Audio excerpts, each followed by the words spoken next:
Literally, there's no pressure on your host, Bang 'em Bug. It's your girl, just came for real. Okay, and we got a special guest. Go ahead and introduce yourself.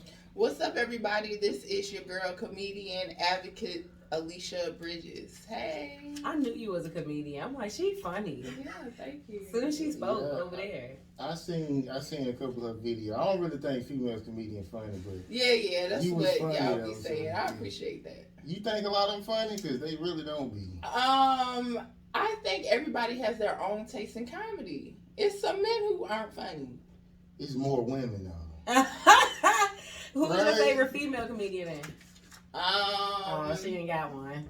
It's hard for me because I just watch comedy. I don't really have favorites.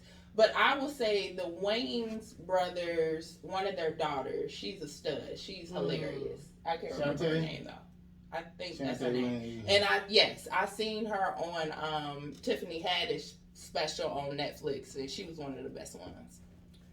That's the one when trans one was on there. I think so. Yeah, the one with the blue dress on.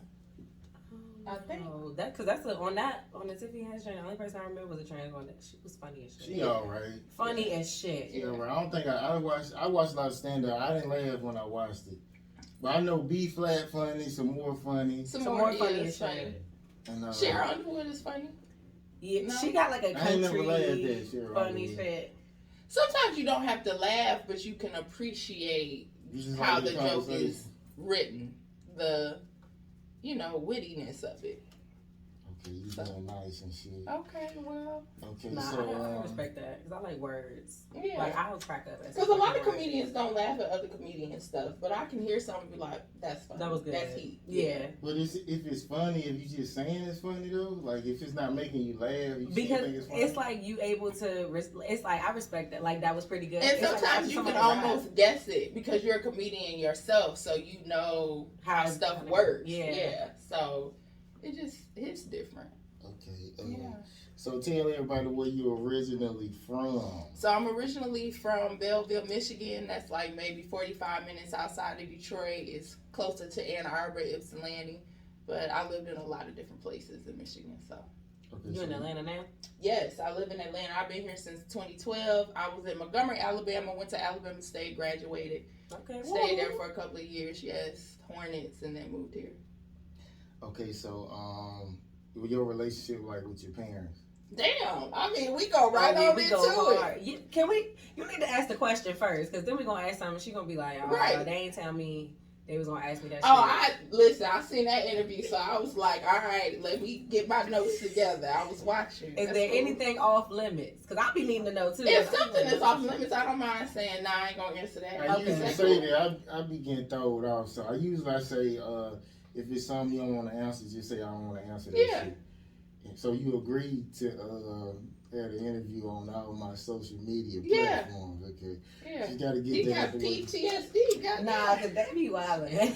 Okay. Hold on, what you mean by that? What's that? PTSD, like somebody went off on you about an interview or something before, so.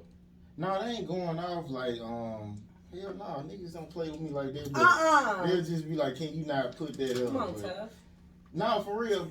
I had one nigga who tried some shit like that, and I went to the club, and he started apologizing. He was talking shit, but niggas don't play with me like that. Why would he be mad at something that he said during the interview? Girl, you'd be surprised. No, I'm just saying that wasn't from the interview. It was a nigga like playing with me like that, but.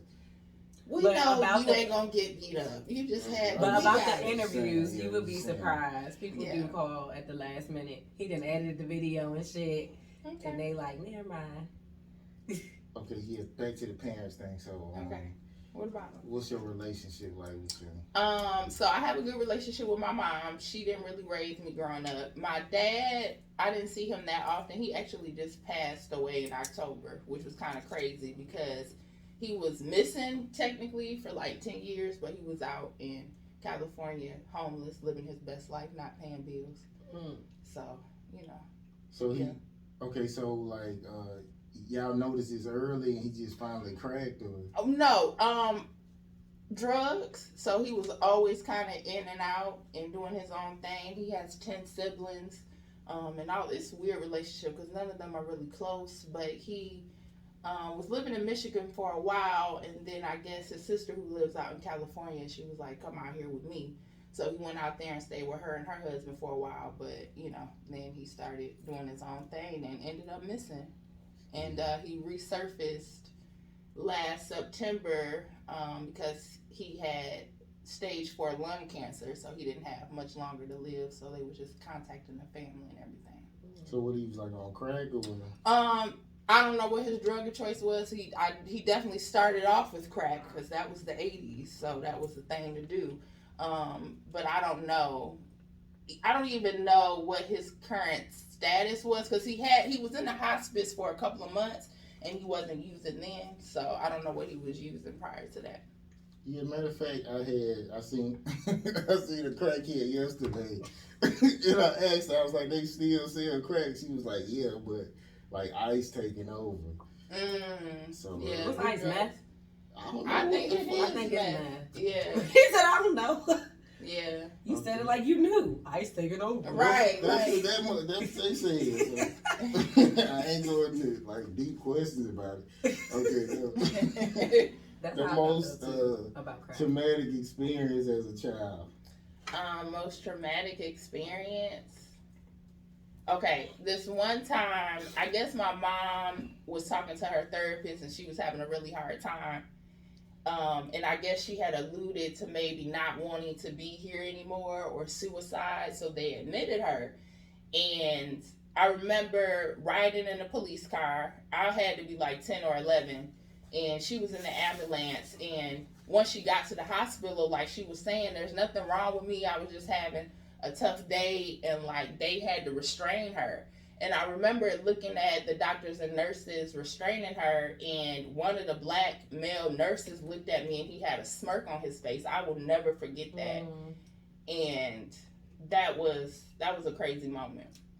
That was a crazy moment. It taught me never to tell my therapist if I feel like off of myself. I would never tell my therapist that. After I see that experience, I would never share that. Ever. So was the guy young who was like... I was 10 or 11, so he looked like he may have been in his late 20s or 30s, but your perception at that age is totally different once you become an adult. So I don't know if I really was looking at him in the right age. Because I remember I used to work at this mental hospital, and like, it would be funny, like when motherfuckers, when they go crazy. So when you young, it's funny. So that's probably what it was. Yeah. I used to think it was funny. Yeah. When I was younger. Yeah. But looking you in your eye, you a kid, and he like. Yeah, it was like it was a weird moment. It's almost like everything started slowing down. It was weird. I'll never forget that though. Yeah. Like an evil character in a dream or something. Yeah. It was a little surreal. Okay, so after that happened, like, so with your mom, like, did she get like They keep you in for 72 hours and they evaluate you, and she was fine. She was just now as I'm an adult and probably was around her age because I'm 34. So when I was that age, she was around my age when that happened. Like I understand, goddamn. Sometimes like I get it. It really be like that, y'all. Sometimes. You don't. Some shit be rough. It just depends. Okay, let's go into this. What has gotten so rough where you be like, I don't need to be honestly, sometimes it could be as simple as hormones. Like, now that I know my body and how my hormones relate to my menstrual cycle, I've talked to my doctor about it. Now, those kind of thoughts do not happen. But when I was younger and didn't understand how my hormones and stuff work, sometimes you think, I do not want to be here. Like, this is too much. You don't have a plan written out, but sometimes you will be like, I just don't feel like dealing with any of this. Okay. So, yeah. Why you look at me? I just looked up. I ain't had no feedback. Yeah, because you suicidal over there. I'm crying. Okay, an old behavior or habit that's a temptation for you now.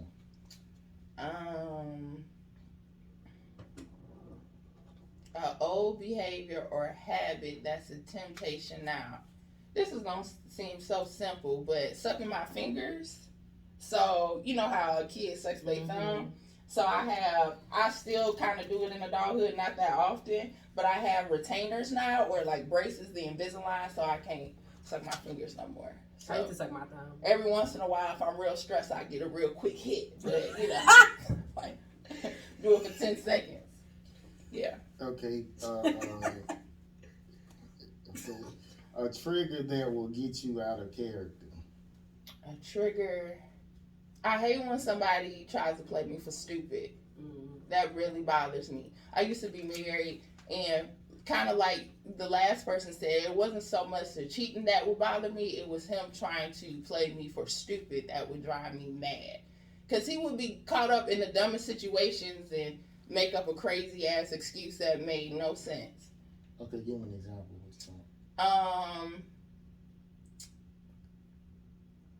Okay, I remember this girl he was talking out to in California. Her name was Jennifer. And like, me and him would, this was before you really used camera phones and shit, but me and him had some pictures together, and I had broken into his email.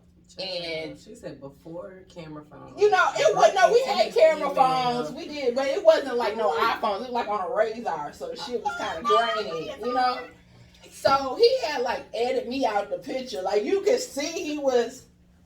So then when I questioned him about it, he just always came up with some dumbass lie. And then even when I talked to the girl, she was like, "You ain't married." Oh my God, I could have punched him in the face.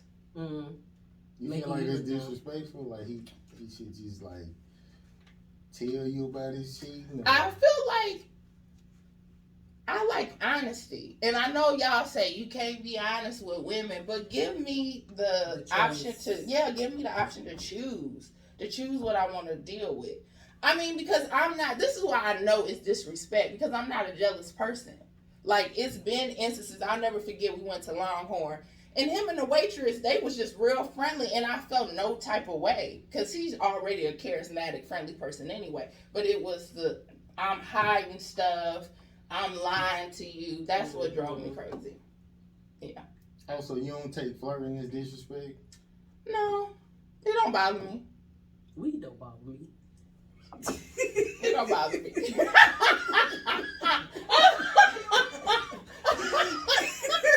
She crazy. It don't. Okay. She on her comedian shit. Right, I made the comedian. I'm winning. It's the highlight of 2022. Okay, so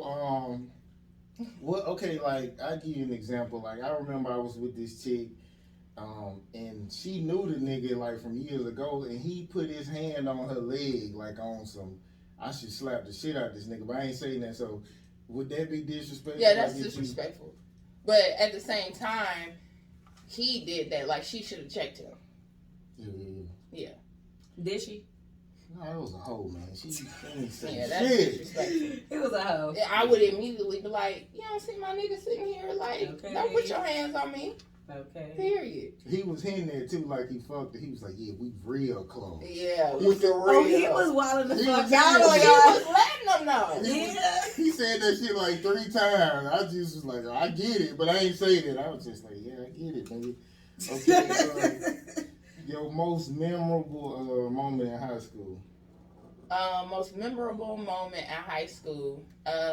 It was me and my friends, we all went to prom. It was a big crew of us, and the very next day we drove and went to Six Flags. Or no, was it Six Flags or Geauga Lake?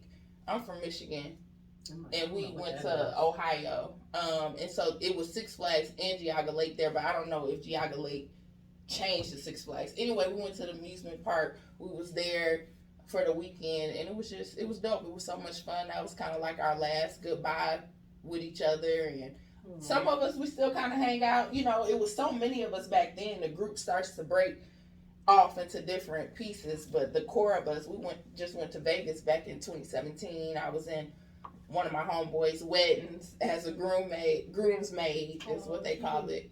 Yeah, so we still all cool. You wore it like a suit?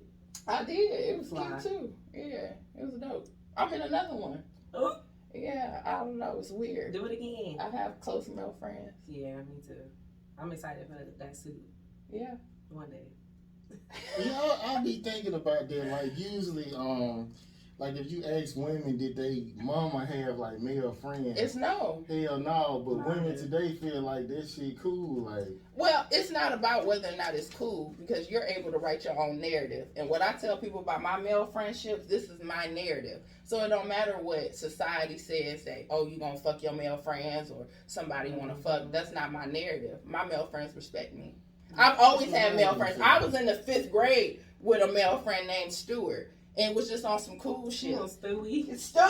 And he married now and she got a baby. Now she got another one on the way. And what's funny is I remember when they first started talking. That's how far we go back. So, I mean, it's cool because my mom was that type of female. Like, she cool with the guys and the girls, but she didn't fuck with niggas after she got with my daddy. But, you know, some niggas be like, that's cool, do what you want to do. I guess it's on the person. Yeah. Okay, what if they friends already met? They supposed to get with you and be like, fuck my friends? Yeah. That's crazy. To be divorced 5 years from now. My friends been here for like 15 years. My folks still together. Fuck y'all talking about. Okay, so the most difficult thing to heal from, and what advice would you give to someone who's going through this similar situation? I think the most difficult thing to heal from is when it appears that your parents have abandoned you and they choose other things like being out in the street, or they get locked up, or they're doing drugs, because that sets an early tone that you're not worthy, or you're not worth it to other people don't love you. And so for me, with my parents, I really had to work through those feelings. And now being an adult and dealing with my own issues, I understand. I ain't gonna do no crack now, but I understand how frustrating it could have been back then. You being in your early 20s, you got kids, you already got trauma from your parents, because my grandparents come from a totally different generation. They were trying to survive. We end up thriving right now where we thrive, and we don't have to do as much surviving. But all of that shit get passed down, and our parents didn't have no resources to figure that shit out. So it fell on us. So I would say that has been one of the hardest things for me to have to forgive, was my parents' decisions not to be parents, because they had to do their own shit. So now you have sympathy for them? Oh yeah, I have great, deep sympathy for them, and that just recently happened actually. My mom, she's a recovering addict, so she works a lot with women and she does different initiatives and stuff, and so I got a chance to talk to a group of women under her supervision it was last year, last February, and that really enabled me to truly forgive and let it go. Truly. Yeah. Truly. That's dope. Thanks. Appreciate that. Okay. Why you do that? Okay. Do you have a good memory in your marriage? Do I have a good memory? Like one of the best memories in Best memories? Yeah. I don't have okay, I guess I have a best memory.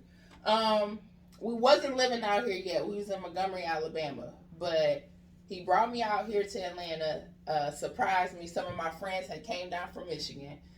He surprised me with this stretch Navigator limo truck. So we had ended up going to the club or whatever. So we had went to this one club. It started with a P. I can't remember the name of it. So we had reserved a space, but when we got there, they be on the bullshit. They like, oh, you gotta pay. So we was like, nah, we finna go. But because this is how easy it is to flex in Atlanta.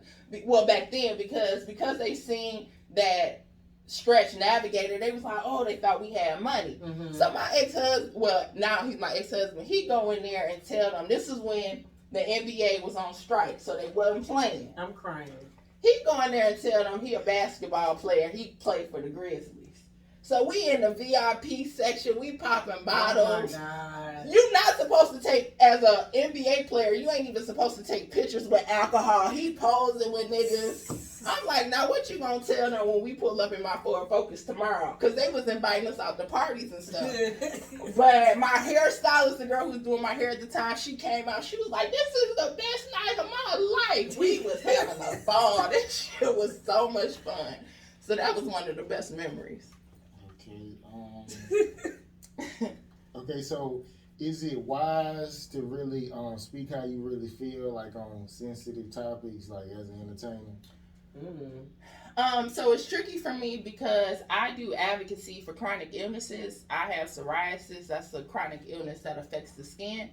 And so I deal with a lot of different communities, from chronic illnesses that relate to your body not operating correctly to HIV. So I'm dealing with gay folks, trans folks, black folks, fat folks, all kinds of folks. And I have to sometimes be careful of what I say from a comedic standpoint because of my brand from an advocacy standpoint. And I will never want to say something as a comedian that could potentially mess me up with those communities, because that's where I started from, you know?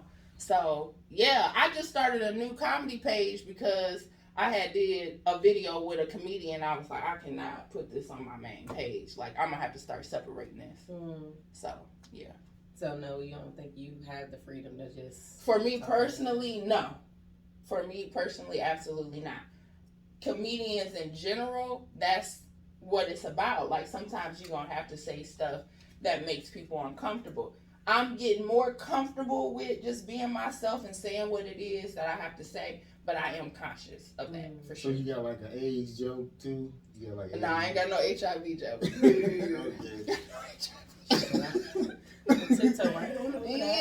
Yeah.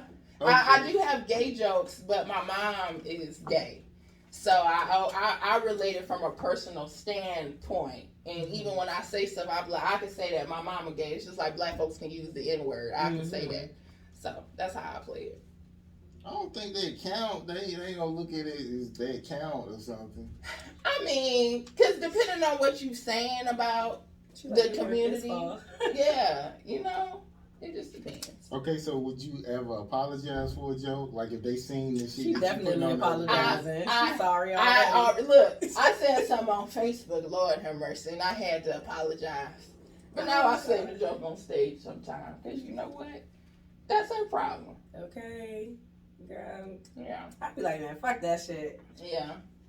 Fuck that shit. The more you say fuck that shit, the funnier it gets. No, seriously. Because it's real. Yeah. Like, that's the thing that y'all get. Like, y'all make the real shit funny. Right. So, fuck that shit. Especially if I was a comedian, I'd never hold nothing back. I just try to personalize it because can't nobody tell you anything about yourself. So, if I want to say something about Alisha Bridges, I can say that. So, that's where I start for myself. That's how I keep it. Okay, know? So, like, are you bisexual? No. Okay. Nope. A lot of people be saying, like, it's passed down. Like no, like the White House I used to be afraid that I was gonna be gay, but I'm telling you right now, I wish I could choose something else. I wish. Well, people say that, but I know, like, one of my exes, like, she used to tell me about, like, her gay friends, and the girls, they would act like dudes almost. So I was like, you might as well just be with a dude if you're gonna put up with them cheating like that. So it's the same either way. I mean, one thing about them lesbian gay relationships, they beat each other's asses. Man, because it ain't that same level of a man and a woman ain't supposed to hit each other. They think they equal. So I definitely have seen some domestic violence. I definitely have seen it. So you ever experienced domestic violence? Emotional abuse, yes, but it didn't get to the physical. It was on its way. That's what made me go get therapy and stuff. I was like, oh hell no, he finna beat me upside my head, and I ain't gonna be able to leave him alone, because I already felt I had a weird concept of like love, and now I know it's codependency, it's attachment issues, but I didn't know back then what it was, but I knew something was off. Yeah. What's I guess mental abuse or verbal abuse? So he was very belittling. He was very manipulative. He would gaslight me. Anytime I expressed my feelings, I always seen the situation wrong.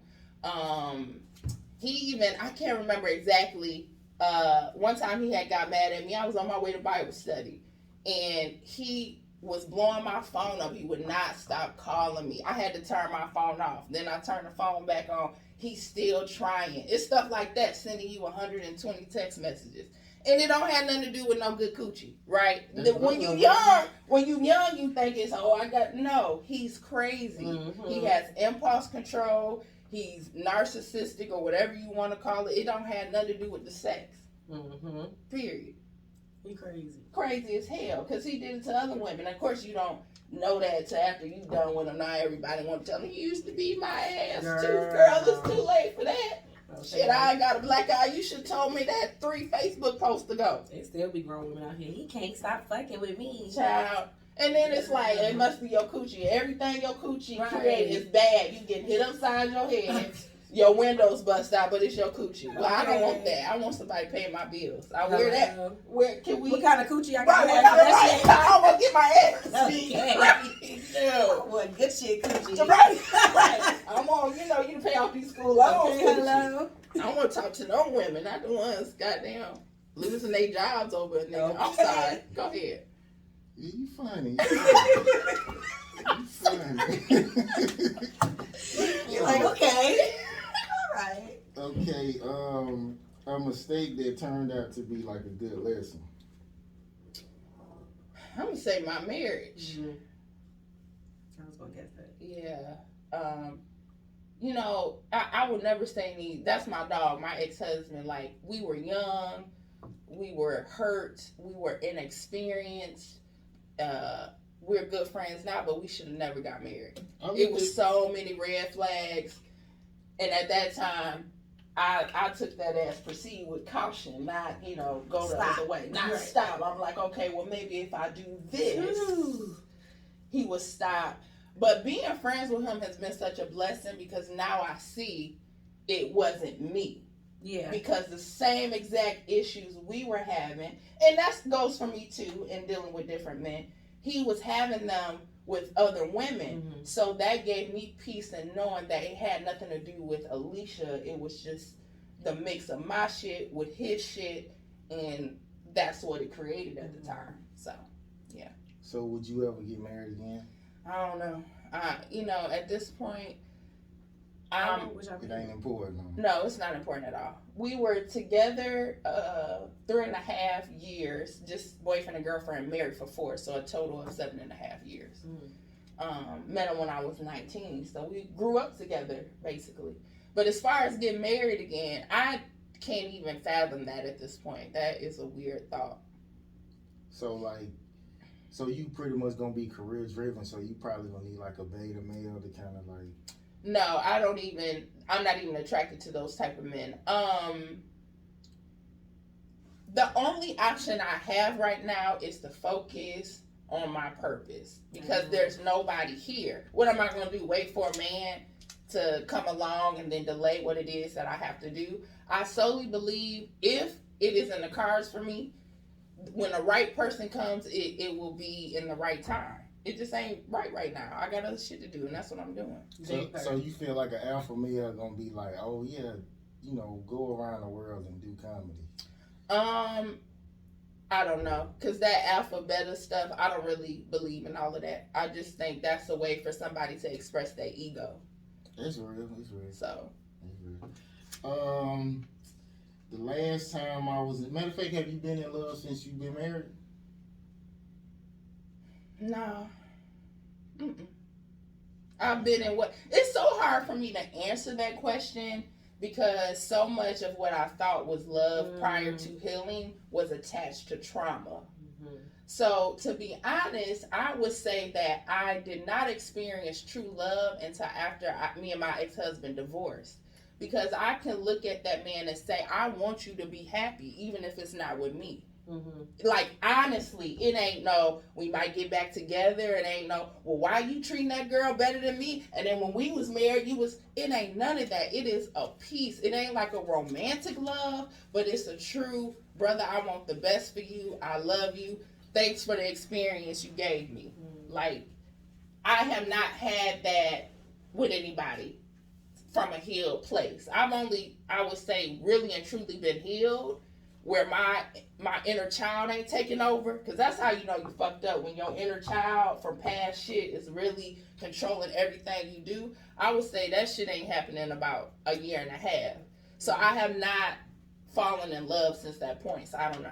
Okay, what do you mean by inner child? Like, inner child is like when certain things happen to you in adulthood, it can negatively impact you because of things that happened in childhood. So you associate the now with the childhood. So for me, it was like if me and a boyfriend or whatever separated or we broke up, that was rejection to me. That was abandonment to me. That meant that I was not worthy of love because I looked at the action of people leaving as something that's wrong with me. Because when my parents was on and off and doing what the fuck they wanted to do, it was always, well, why did y'all love me enough to take care of me and to not do drugs? So it wasn't about their trauma. It wasn't about their inability to deal with their emotions with a clear head. I put it on myself as, I'm not good enough. So I would put that shit in my relationships. So it's like, if I break up with somebody, even if they not good for me, I'm trying to hold on to that shit.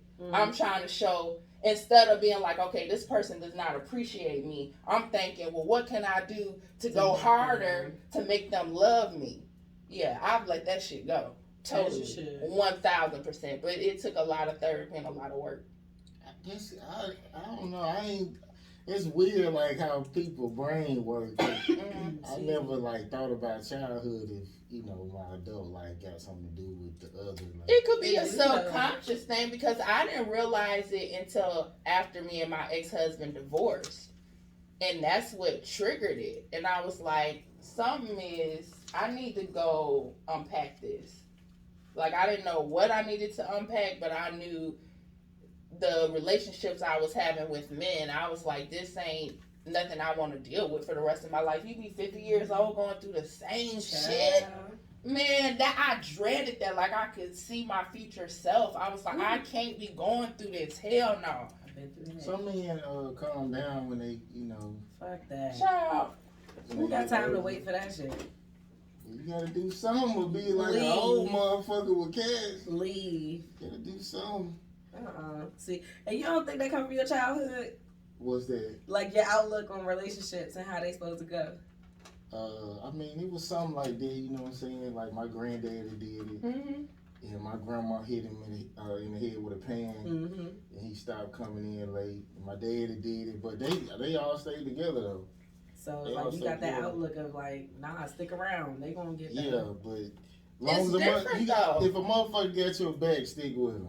But our parents' times are different, even from a financial standpoint. A woman couldn't even get her own house until the late 70s. Yeah, everybody wants a career, so it's not gonna work the same. It's not everyone wants a career. We're in a different life now. It's not like our parents' time. I'm saying some women could just get a regular job, but it's like everybody want to be like, oh, this is my dream to be this, or it ain't just like a man is doing well, and if, you know, some shit falls short, I could get some job. Everybody just want like a big career, you know, to have this and that. So yeah, people got their aspirations, but I feel like some people are still comfortable being workers. Yeah, everybody can't be. I met a lot of girls like that, and their mom would be like, yeah, you should be trying to tell her to do something else. But I was like, everybody ain't meant to be a boss or to achieve more. Some people just cool with, you know, getting their few dollars and coming home and being with their family. So I totally agree. Okay, so it's a George Carlin quote. I don't know if you know who he is. He's a comedian, famous comedian. Okay, he said, we've added years to life, not life to years. So what things do you do to add life to your years? Heal. Yeah, heal. Making that a priority. My mental health is a priority. So, you know, because if you work your emotional and your mental shit out, then you're not going to have them suicidal thoughts. You're not going to be wasting your life away in drugs and alcohol. Like, when you really find self-love, you're going to eat better. You're going to work out. You're going to involve yourself in relationships that are good for you. So for me, that's the best thing that I can be doing to add years to my life. And even if my life is short, at least I'm going to die happy. And that's facts. Was comedy a coping mechanism? Nah. That's funny. No, I don't. Cause see, I hate when motherfuckers get up on stage and they use it as a coping mechanism and they don't be funny. Like, you're not gonna shit on us with your depressiveness and not have a punchline, you know? Right. So, for me, no, I've always been a writer. And so it just kind of translated into comedy, but nah. Yeah. So do you write like skits and things like that too, or do you only write? I do both.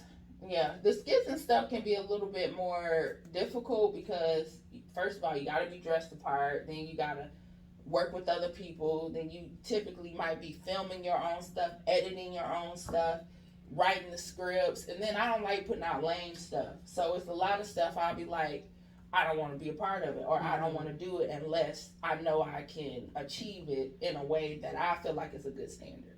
So, yeah. I mean, you could do, so you don't like the ones that people do it by themselves where they switch to this person? Sometimes they be funny, but that's a lot of work because one time I did a video, got a bunch of hits on TikTok, and they was right, but I did like it was when you got sick prior to COVID, so you like sneeze and the person's like, oh, let me get you some tea, let me get you some medicine, you all right? Then I did a scene 2021 and I sneezed, they like, hell no, get your ass out the house. And I had on the same exact outfit, and somebody commented like, you could have changed your outfit. I was like, or just put on the t-shirt. And well, I didn't have time for that shit. You didn't even have to do that. Fuck that shit, wasn't funny. Yeah, they laughed. They got a bunch of, like, only maybe 50,000 hits. That's but a lot. I mean, that was so they loved it. But yeah, somebody called me out about that. It's the small details, though. It is that makes it more believable. Yeah. I think about that sometimes, though. Yeah. But I'll still do it in the same shirt. Fuck that shit. Yeah. I might put a hood on my, put this shit on and put glasses on and some shit. Right. Yeah. Right, just one little change, but fuck that shit. Yeah. As long as y'all get the point. Right. Facts. Okay, let's get on some news real quick. Okay. Young Thug, his child's mother was shot and killed over a bowling ball. Mm-hmm. So they said a group came along taking over their space and it led to an argument. So what's your thoughts on that situation? People let their egos get them in trouble all the time, man. They just can't let shit go. And it's like, I gotta prove some shit, and this is what happens. Like, that's senseless. That's stupid. It's just stupid. Did they get the person? No, he's still on the run. For real? Yeah, he ain't turned himself in yet. She was on camera. So who was she with? It was a bunch of females or something? No, they didn't say. They not saying if it's a guy. They not really giving details though. So that person would have died. No, ain't no way. Like, no. There's no way we out and some shit pop off. You shot one of my people. I'm assuming it's a woman. I think it's a dude. You reminded me of this situation. I was at the club and it was a dude, some little short nigga. He was throwing fireworks in the parking lot and he kept hitting his Sprinter van. And it was like a dyke chick Sprinter van. Mm-hmm. And she said, hey bro, you hitting my shit.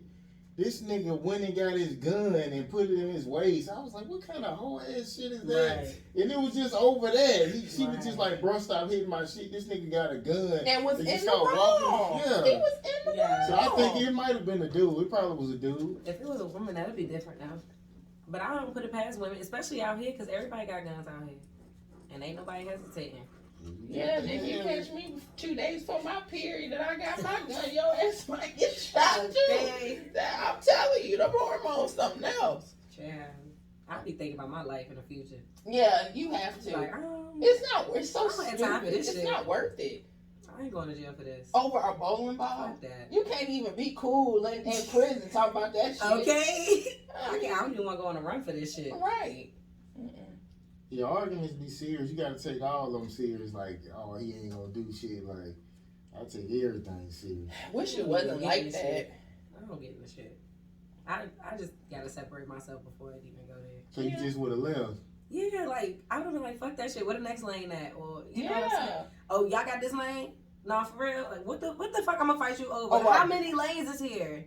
Cause they ego. I would never. It's just like, cause some people ain't like, you just can't take shit from me type of shit. Some people just got that mentality. I die, nigga, before you take something from me. So that's how some people think. And if that's the case, then murder she wrote. Yeah. Okay. The moment you realized comedy was your calling. Man. It's so many. I'm gonna say today. I went and performed. She talking about today. Let me tell you something. I just found this shit out. I did that set so good. I wanted to cry when I was done. It was just like I don't know where I got just the energy from, the confidence from. I did about 10 minutes and I ain't say no jokes. And crowd work used to be my weakness. I used to be terrified because my thought was always, I don't want to come off lame. Mm-hmm. And sometimes if you up on stage and you say something, you can't take it back. If them motherfuckers just staring at you, you got to just keep going through with it. And that would be awkward for me. But now, the more I start to get to know my authentic self and I let go of worrying about people judging me, the better I get. So today, like sometimes I be questioning it because your journey might be slower than other people or you see other people progressing faster than you. But it's just a reminder, like, you in the right place. Like one of it's the comedian that was on the show, Big Play Ray. Shout out to him. Love him. Funny ass dude. I respect him so much. He's one of the funniest dudes I know locally in Atlanta. And he was like, nigga, I did not want to go after you. That's good. Like that was the biggest compliment I could have had, to have this man where I've told promoters, don't put me after this nigga because his energy is just too high for him to say that about me. So, yeah. Yes. Congratulations. Thank you. I appreciate that.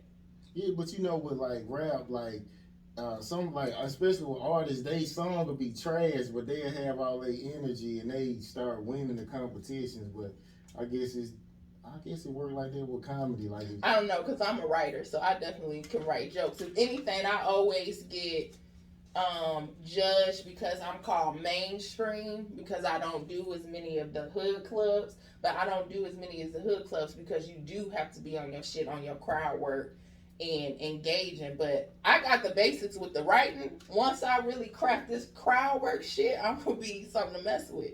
Hello. Yeah, so I mean, as far as what, like getting them to like have them in your palm of your hand type shit. I mean, comedy is really paying attention to emotional intelligence. So it's reading your room, seeing what jokes make them feel a certain way or make them react. Like today, I was like, fuck the set stuff, because I got jokes, but they were so into what I was talking about. I was like, how can I keep this momentum going? So reading that, I'm not going to shift to my set stuff if I see that me focusing in on what's going on in the room is what got them cracking up. So it's like having the intelligence to like know when to turn it on and when to turn it off. And even using stuff around the room. And sometimes you making fun of people. I was about to say, you was journaling? Well, so I don't like making fun of things that people can't change, really. Because you never know what somebody might be going through. But like it was a DJ there, like he had golds in his mouth. So I started talking about the golds and making jokes about that. So I'll talk about that kind of stuff because he ain't got to have them goddamn golds. So, yeah.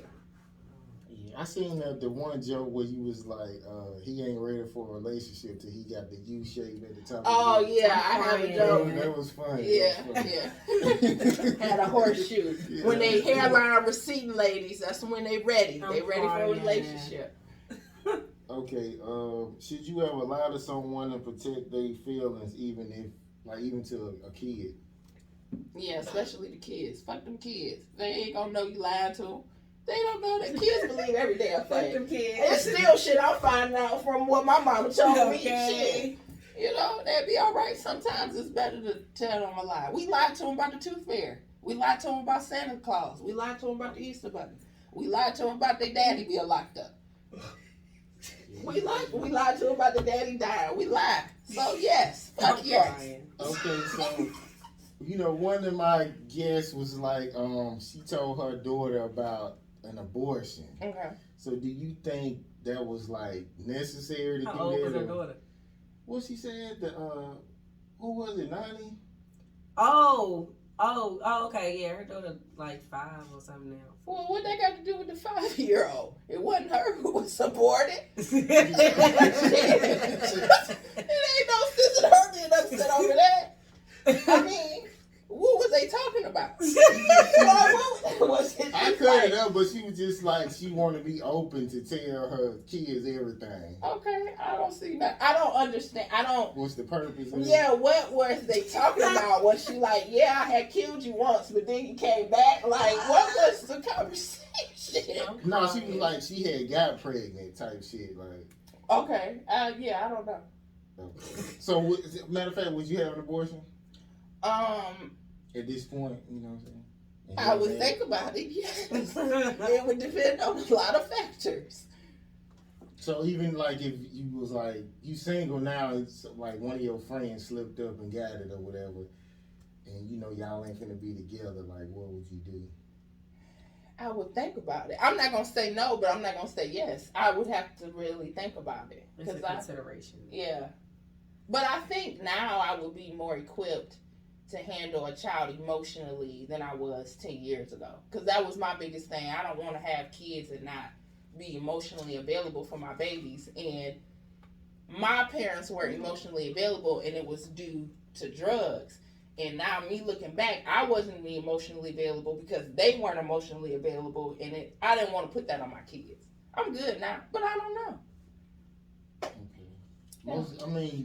Most of the women who career driven, they're killers. So well, it's understandable.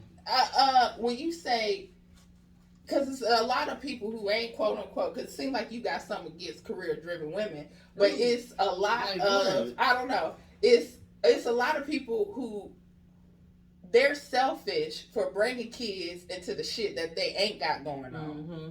They have all of these babies. They can't afford the babies that they have. You keep having sex and not using protectant or whatever, and you're just creating more kids, more humans that's gonna need therapy and they have to work through shit. So, just because you laying on your back and having a baby doesn't make you a woman who is family oriented or a mother. Like, it don't have nothing to do with that. That's just a motherfucker who laid on their back and decided not to put their $500 to the best use that you could put it to. She got the expensive joint. I thought they was like $400. How they went down? Maybe they've been on sale since, right. In nature, it's like, I'm going to protect my baby till my death, but with humans, it's not like that. It's funny to me because you look at abortion and say, oh, well, because you would have an abortion, you're not protecting your young, but then you have babies and don't see them. You abandon them. You living with your auntie and your grandparents. I'm saying that's not towards me, my family like that. I mean, I don't know niggas do that, but that don't run in my family. Like, so well, childhood kicking in. Yeah, because why are you defending that? I wasn't even talking about you. You know what I'm saying? We talking about in general. No, I was just saying, like, I don't know about I can't that. relate. Abandoning, you know what I'm saying, kids, but okay. I guess tell us about your your latest projects or whatever. So I'm doing stand up every Wednesday at Access Lounge in Mableton. It's like Veterans Memorial. You can go to Alisha Got Jokes or Alisha M. Bridges and check out the flyers there. So I'll be hosting every Wednesday. I hosted for my very first time last week and did so well. The owner was like, I want you here every Wednesday. So I'm co-hosting that with Mr. Inappropriate. It's his room. He was the person who put it together. And I will be working with Raheem. He's a comedian. I forgot his tag, but Raheem, he's up and coming. He's really good. He started off as a comedian. Now he's getting more into acting. So we're going to be doing a lot of skits and writing and stuff together. So yeah, working on a book about self-discovery through growing plants. So, I hope to have that released by next year. So I'm working hard on that. Yeah. Come on, grinding. Thank you. Okay. Since I don't have no babies, what else can I do? Okay, but be a businesswoman. Yeah, Okay, I ain't gonna get into that. Okay, so appreciate you coming. Any words, Kay? You got any more jokes? Let me see. Hold on, wait. Hey, I had one earlier. I don't even know if it's funny though. Okay, go ahead. It might be corny. Go ahead. It's a one-liner. All right, wait. Go ahead. Can cows be bloods? No. Because they gonna be vowels, right? You know what? Vowels. They can't say no T words. No, that wasn't funny. That wasn't funny. In a room full of clips, maybe. Okay. They right. Okay, literally, it's no pressure. I guess we'll be back with the next interview.